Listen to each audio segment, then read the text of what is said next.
नमस्कार, आपल्या सर्वांचं प्रियंकास रेसिपीमध्ये स्वागत आहे. आज आपण आषाढी एकादशी विशेष रताळ्याचे गुलाबजाम बनवणार आहोत. हे गुलाबजाम तुम्ही अगदी कोणत्याही उपवासामध्ये बनवू शकता. खूपच मऊ रसरशीत असे आतपर्यंत पाक मुरलेले असे हे गुलाबजाम एकदा बनवून खाल्लात तर पुन्हा पुन्हा बनवाल. चला तर मग रेसिपीला सुरुवात करूया. तर इथे आपण रताळ्याचे गुलाबजाम बनवण्यासाठी रताळी घेतलेली आहेत. आता ही रताळी आपण स्वच्छ पाण्याने धुवून घ्यायची आहेत. रताळी आपण व्यवस्थित अशी धुवून घ्यायची, म्हणजेच रताळ्याला चिकटलेली माती असेल तर ती निघून जाईल. अशा पद्धतीने आपण स्वच्छ अशी रताळी धुवून घ्यायची आहे. तर इथे आपण आधीच पाणी गरम करण्यासाठी एका भांड्यामध्ये ठेवलेलं होतं. आता एका चाळणीवरती आपण ही रताळी स्वच्छ धुवून ठेवलेली आहेत. आता ही रताळी आपण 10 ते 15 मिनटं वाफवून घ्यायची आहेत.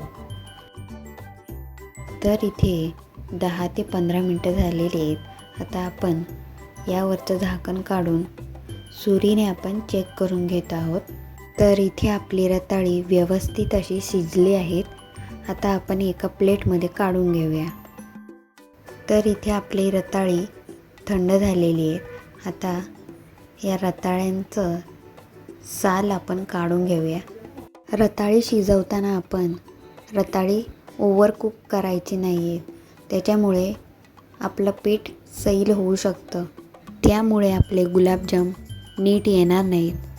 त्यासाठी आपण रताळी कमी वाफवायची आहेत. तर इथे आपण रताळी सोलून घेतोय. तोपर्यंत तुम्ही चॅनलवर नवीन असाल तर सबस्क्राईब करा आणि बेल आयकनवरती क्लिक करा, जेणेकरून तुम्हाला माझ्या नवीन नवीन रेसिपीज पाहायला मिळतील. तर अशा पद्धतीने आपण सर्व रताळी सोलून घेऊया. तर इथे आपली सर्व रताळी सोलून झालेली आहेत. आता इथे आपण एक किसणी घेतलेली आहे. त्या किसणीवरती आपण सर्व रताळी किसून घ्यायची आहेत. तर आपण इथे किसणीवरती किसून घेतोय, म्हणजेच गुलाबजाम खाताना रताळं दातामध्ये येणार नाही, म्हणून आपण अशा पद्धतीने रताळी किसून घेणार आहोत. तर अशा पद्धतीने आपण सर्व रताळी किसून घेणार आहोत. तर इथे आपण सर्व रताळी किसून घेतलेली आहेत. आता बाइंडिंगसाठी आपण मिल्क पावडर घेतलेली आहे. तर इथे आपण अर्धी वाटी मिल्क पावडर घेतली आहे. अशा पद्धतीने आपण थोडी थोडी करून या रताळ्यामध्ये मिक्स करून घ्यायचे आणि हे पीठ व्यवस्थित असं मळून घ्यायचं आहे. आपण यामध्ये थोडी थोडी करून मिल्क पावडर टाकायची आहे. एकदाच आपण यामध्ये टाकायची नाही आहे. जशी आपल्याला लागेल तशी आपण थोडी थोडी यामध्ये मिल्क पावडर मिक्स करायची आहे.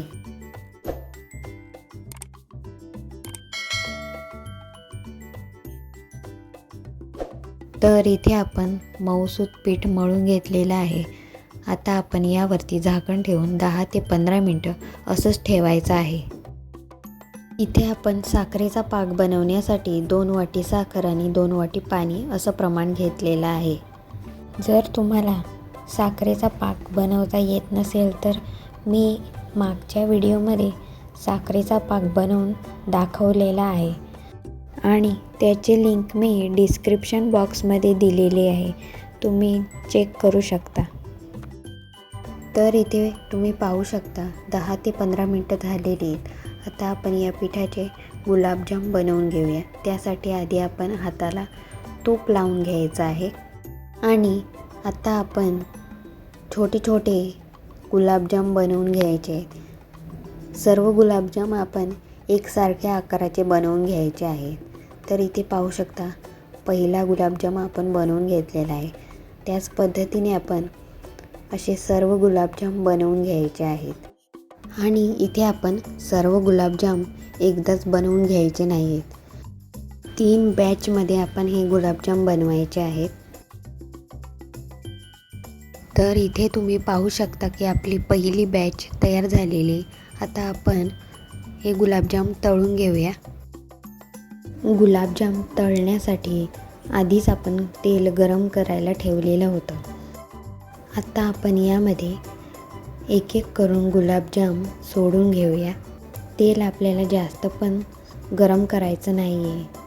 मीडियम आचेवरती आपण हे गुलाबजाम तळून घ्यायचे आहेत आणि अशा प्रकारे आपण गुलाबजाम सारखे हलवत राहायचे आहेत. म्हणजेच ते एकसारख्या सोनेरी रंगावरती आपल्याला हे गुलाबजाम तळून घ्यायचे आहेत. तर इथे आपले गुलाबजाम एकसारख्या रंगावरती तळून झालेले आहेत. आता आपण हे गुलाबजाम एका प्लेटमध्ये काढून घेऊया. त्यानंतर आपण हे गुलाबजाम साखरेच्या पाकामध्ये सोडायचे आहेत.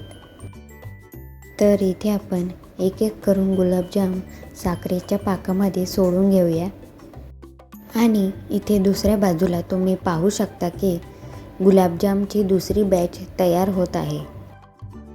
तर इथे आषाढी एकादशी विशेष रताळ्याचे उपवासाचे गुलाबजाम तयार आहेत. तर इथे तुम्ही पाहू शकता की रताळ्याचे उपवासाचे मऊ लुसलुशीत असे गुलाबजाम तयार आहेत. गुलाबजाम मी पाकामध्ये 10 ते 15 मिनटं मुरू दिले होते, म्हणून गुलाबजाम आतपर्यंत मुरलेले आहेत. तर इथे मी एक गुलाबजाम कट करून दाखवते. मस्त असे मऊसूद गुलाबजाम तयार आहेत. तुम्हाला जर ही रेसिपी आवडली असेल तर लाईक करा, जास्तीत जास्त शेअर करा आणि सबस्क्राईब करायला विसरू नका. थँक्यू.